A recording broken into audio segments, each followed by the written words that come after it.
Hello everyone, मैं हूँ आपकी स्टोरी टेलर रू और आप सुन रहे हैं मेरे साथ साज और रीत की कहानी। चलिए बिना आपका टाइम वेस्ट किए कहानी शुरू करते हैं। यहाँ जो रीत है वो अपना लेक्चर लेने के लिए जाती है। सारी क्लास खड़ी हो जाती है। गुड मॉर्निंग मैम, रीत कहती है। गुड मॉर्निंग, बैठ जाइए। वो अपना रजिस्टर टेबल पे रखती है और पढ़ाना शुरू करती है। साज उसे देख रही थी। उसके मन में एक ही बात थी, कल से लेकर अब तक इतना कुछ हुआ, लेकिन इन्हें सच में फर्क नहीं पड़ता क्या? सास उसे देख रही थी। रीत बोर्ड पे कुछ लिख रही थी। आज साज का पूरा ध्यान रीत पे था। कुछ देर बाद रीत कहती है, लास्ट बेंच साज। साज तुरंत खड़ी होती है। रीत कहती है, अभी मैंने जो समझाया उसका कंक्लूजन क्या है? सास खड़ी तो थी, लेकिन आज उसने अपना ध्यान सिर्फ रीत पे रखा था। वो कहती है, सॉरी मैम, मेरा ध्यान नहीं था। सब लोग सास को देखने लगते हैं। रीत कहती है, नेक्स्ट टाइम जब क्लास में रहो तो माइंड भी यहीं रखना, सिट डाउन। सास सोचती है, मैंने इनके सामने गलती क्यों मान ली? तभी रीत कहती है, अगली क्लास से पहले आज का टॉपिक एक बार रिवाइज कर लीजिएगा। इतना कहकर वो क्लासरूम से बाहर चली जाती है। लेक्चर खत्म होते ही स्टूडेंट्स भी बाहर निकल जाते हैं। सास भी बाहर आती है। उसका ध्यान वहाँ से जा रही रीत पे जाता है। तभी वहाँ से भागते हुए एक फर्स्ट ईयर का स्टूडेंट आता है।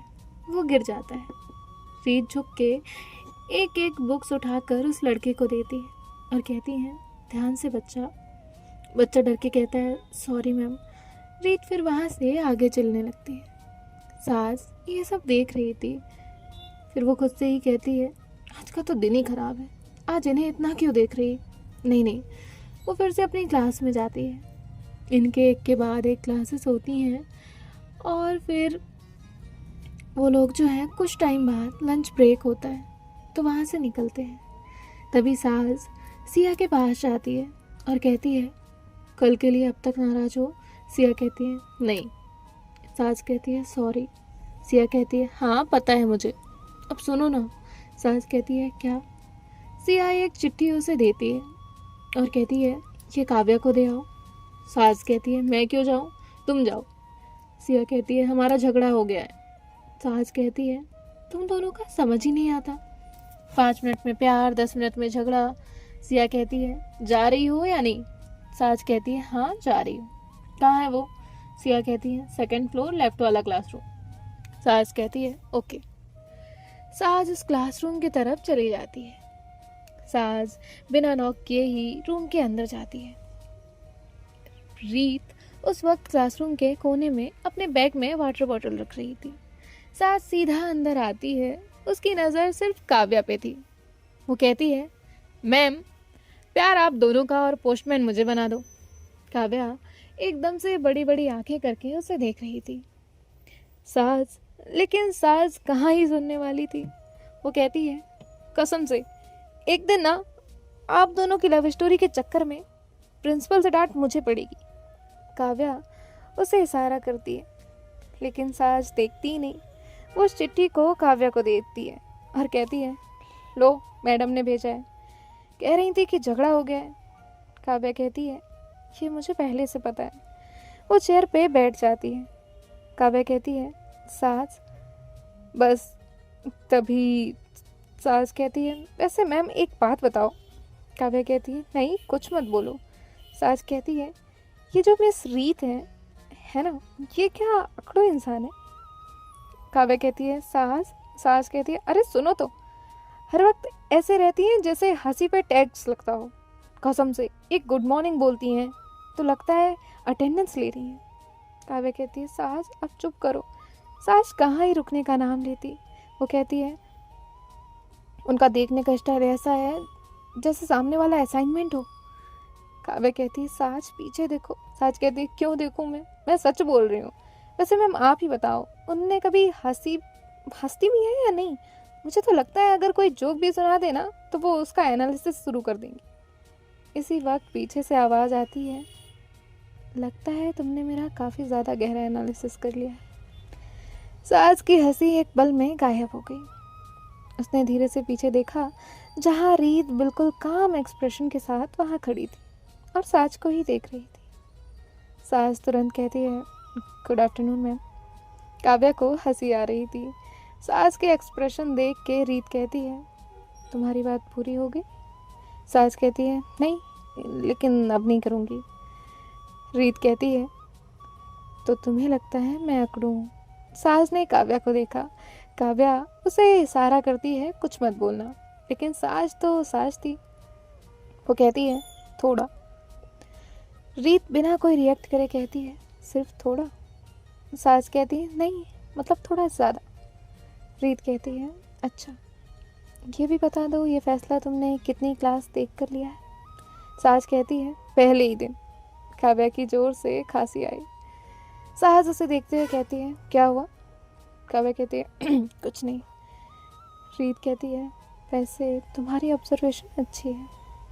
साज कहती है, देखा मैम, मैं लोगों को पहचान लेती हूँ। रीत वहाँ से जाने लगती है और जाते जाते कहती है, साज, अगली बार किसी की बुराई करनी हो तो पहले देख लेना कि वो क्लासरूम में है या नहीं। इतना कहकर वो बाहर चली गई। उसके जाते ही काव्या हंसने लगती और कहती है, साज, तुम्हारे जैसा कॉन्फिडेंस मैंने आज तक नहीं देखा। साज कहती है, मुझे क्या पता था वो कोने में खड़ी थी। कागज दे दिया है, अब मैं चलती हूँ। इतना कहकर वो वहाँ से चली जाती है। बाहर आने के बाद साज कहती है, यार, मैंने इतना कुछ कह दिया लेकिन उन्होंने डांटा भी नहीं। अजीब ही है। वो अपनी क्लास में जाती है। इनके एक के बाद एक लेक्चर होते हैं एंड कॉलेज ओवर हो जाता है। साज अपना बैग लेकर बाहर आती है। तभी उसकी नज़र सामने रीत पे जाती है, जो किसी से बात कर रही थी। साज खुद से कहती है, ये हर किसी से ऐसे ही बात करती है ना ज़्यादा प्यार, ना ज़्यादा स्ट्रिक्ट। फिर मुझे ही क्यों लगता है कि ये सिर्फ मुझे ही टारगेट करती हैं?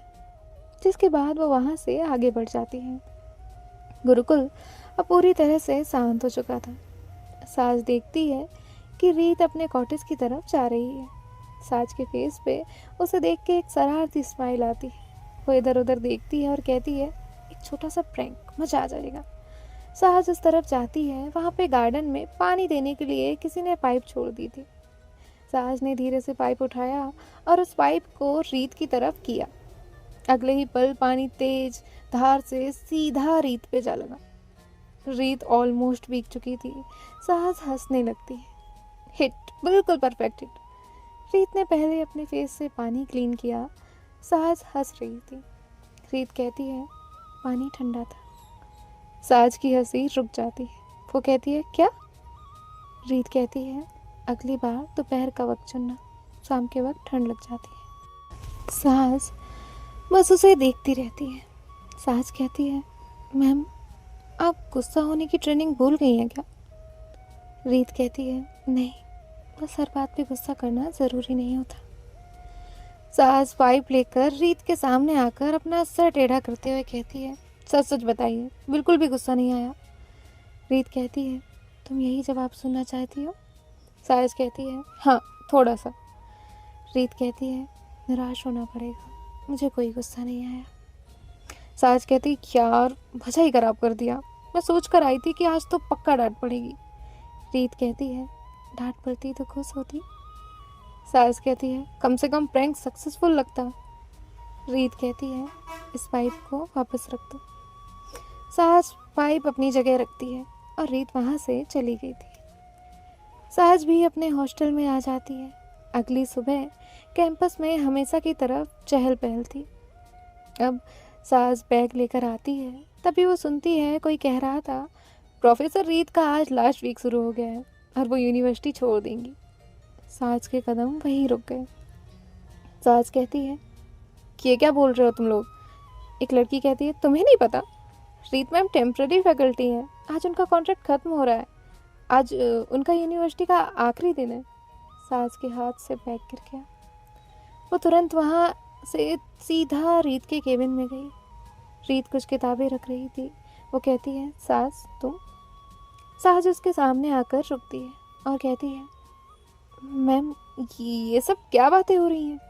रीत कहती है कौन सी बात है? साज कहती है आप आज यूनिवर्सिटी छोड़कर जा रही हैं। रीत कहती है हाँ।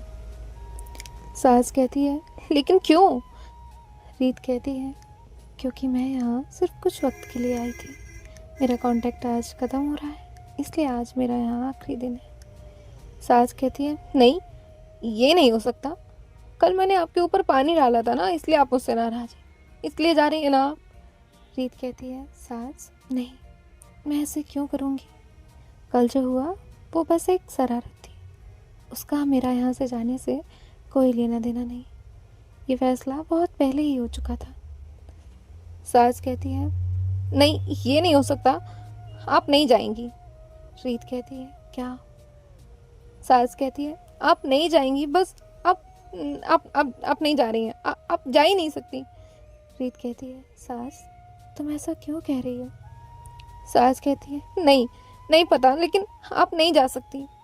रीत कहती है हर सफ़र का आखिरी दिन होता है, यहाँ मेरा काम पूरा हो गया, अब मुझे आगे बढ़ना है। साज कहती है लेकिन यूनिवर्सिटी को आपकी ज़रूरत है, स्टूडेंट्स को आप पसंद हैं। और वो इतना कहकर रुक जाती है। रीत कहती है और? साज कहती है और मुझे भी आदत हो गई है कि आप यहीं मिल जाती हैं। रीत कहती है आदत और ज़रूरत में फ़र्क होता है। साज कभी कभी जो लोग हमें कुछ अच्छा सिखा देते हैं, उन्हें कुछ अच्छा हम सिखा देते हैं, लेकिन उन्हें भी एक दिन आगे बढ़ना पड़ता है। साज कहती है आप मुझे छोड़कर जाएंगी?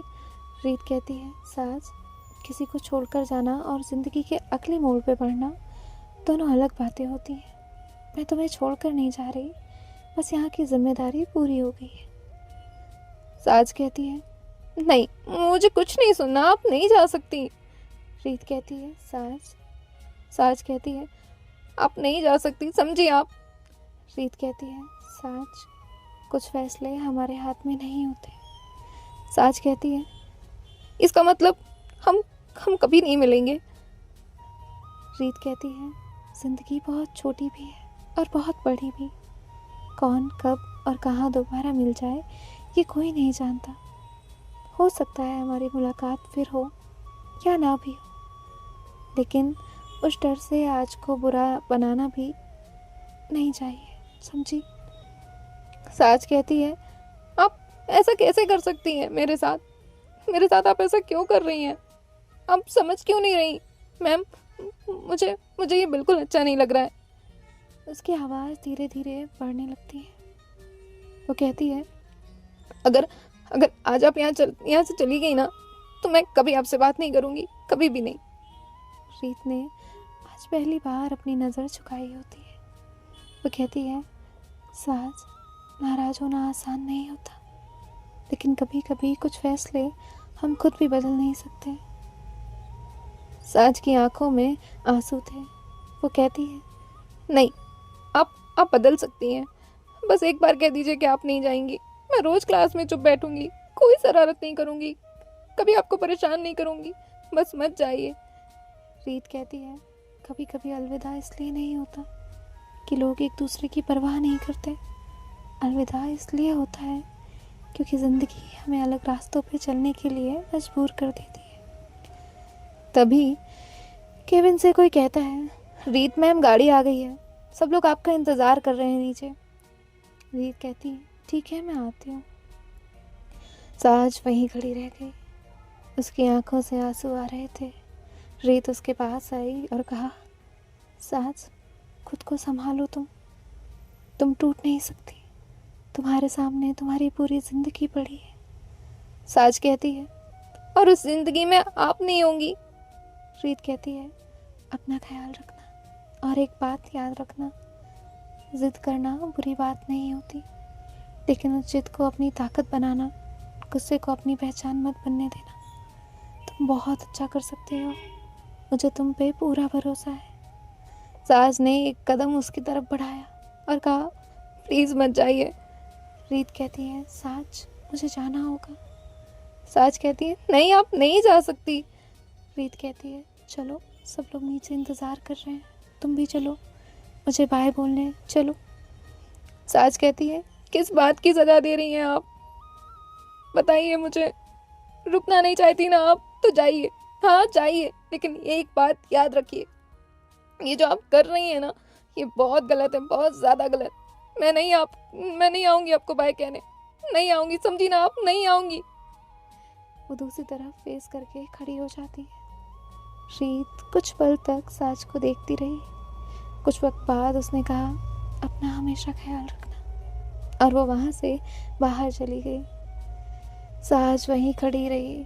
उसने दरवाजे की तरफ भी नहीं देखा, लेकिन वो टूट चुकी थी। नीचे सब लोग रीत से मिल रहे होते हैं। कुछ देर बाद रीत जाकर कार में बैठ जाती है। देखते ही देखते रीत यूनिवर्सिटी से दूर चली गई, और उसके केबिन में एक ऐसा इंसान खड़ा था जो ये तक नहीं जानता था कि वो उसे रोक क्यों रहा है, उसे इतनी तकलीफ़ क्यों हो रही है। कहते हैं ना, वक्त किसी के लिए नहीं रुकता, वैसे ही उनके लिए भी नहीं रुका। 6 साल बीत गए। 6 सालों में बहुत कुछ बदल चुका था। साज ने अपना मास्टर्स पूरा कर लिया था। आज वो एक बड़ी इंफ्रास्ट्रक्चर कंपनी की ओनर थी। वो अब अपने गुस्से पे काबू करना सीख गई थी। उसकी शरारतें पूरी तरह से बंद हो चुकी थी, लेकिन एक बात कभी नहीं बदली थी। 6 साल पहले प्रोफेसर रीत का बिना कुछ कहे यूनिवर्सिटी से चले जाना, उसके बाद साज ने बहुत ढूंढा, हर किसी से पूछा, रिकॉर्ड्स देखे, लेकिन हर जगह से एक ही जवाब आता, किसी को कुछ नहीं पता वो कहाँ गई। धीरे धीरे साज ने उसे ढूंढना तो छोड़ दिया, लेकिन भूल कभी नहीं पाई। एक दिन सुबह के 11 बजे साज की काली कार छोटे से गांव के बाहर आकर रुक गई। गांव के पास एक बड़ा मेडिकल कैंप लगा हुआ था। White tents, ambulance, doctor, nurses, इलाज के लिए गांव में कई सारे लोग वहां पर आए हुए थे। साज कार से उतर के किसी से कॉल पे बात करने लगती है। उसकी पीठ मेडिकल कैंप की तरफ थी। उसका मैनेजर फाइल लेकर कैंप की तरफ चला गया। उसने एक डॉक्टर से कहा, नमस्ते। वो कहती है, जी कहिए। मैनेजर ने फाइल देखते हुए कहा, यहाँ ये पूरी ज़मीन हमारी कंपनी ने खरीद ली है। जल्दी यहाँ कंस्ट्रक्शन शुरू होगा, इसलिए आप लोगों को ये मेडिकल कैंप खाली करना होगा। ये सुनते ही आसपास खड़े लोग एक दूसरे को देखने लगते हैं। एक डॉक्टर शांत आवाज़ में कहती है, यहाँ आसपास के कई गाँव के लोग जो हैं इस इलाज के लिए आते हैं, हम अचानक कैंप बंद नहीं कर सकते। मैनेजर ने कहा, मुझे सिर्फ ऑर्डर फॉलो करना है, बाकी बात आप हमारी ओनर से करिए। लड़की कहती है, ठीक है, कौन है तुम्हारी ओनर, मैं भी देखना चाहती हूँ। मैनेजर उस लड़की के साथ कार के पास आता है। वो लड़की कहती है, सिर्फ पावर ही सब कुछ नहीं होता, जहाँ लोगों का इलाज चल रहा है, 2 दिन रुकने से किसी का क्या चला जाएगा, ऐसे कैसे कोई। बस उसने इतना कहा ही था कि साज ने कॉल कट करके पीछे टर्न किया। दोनों की नज़रें मिलती हैं। वो लड़की अनजाने में कह देती है, साज। मैनेजर हैरान होकर कहता है, मैम आप इन्हें जानती हैं? साज की नज़र अब भी उस डॉक्टर पे थी। वो कहती है, कि मेरी प्रोफेसर थी। रीत ने धीरे से कहा, 6 साल हो गए। साज कहती है, 6 साल। उसकी आवाज़ बिल्कुल शांत थी, लेकिन उसके पीछे 6 साल की खामोशी और उसके साथ की नाराज़गी महसूस हो रही थी।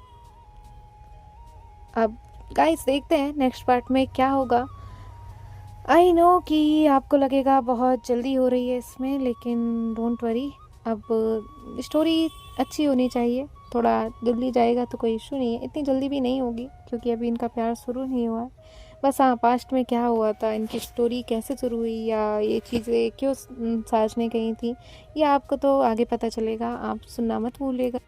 कल किसी ने तो इस गाने की रिक्वेस्ट की थी और ये गाना आज के इस पार्ट पे सूट भी करता है, लेकिन मुझे ढंग से नहीं आता ये, तो मैं बस एक कोशिश कर रही हूँ। मैं समझा था तुम हो तो क्या और मांगूं, मेरी जिंदगी में मेरी आस तुम हो। इससे ज़्यादा ये गाना और इसके चाहने वाले मुझे इजाज़त नहीं देंगे कि मैं ये गाऊं। आप लोग सर्च कर सकते हैं सो बहुत अच्छा सॉन्ग है, सुन लीजिएगा। बाय बाय, टेक केयर, ख्याल रखिएगा, राधे राधे, मिलते हैं नेक्स्ट पार्ट में।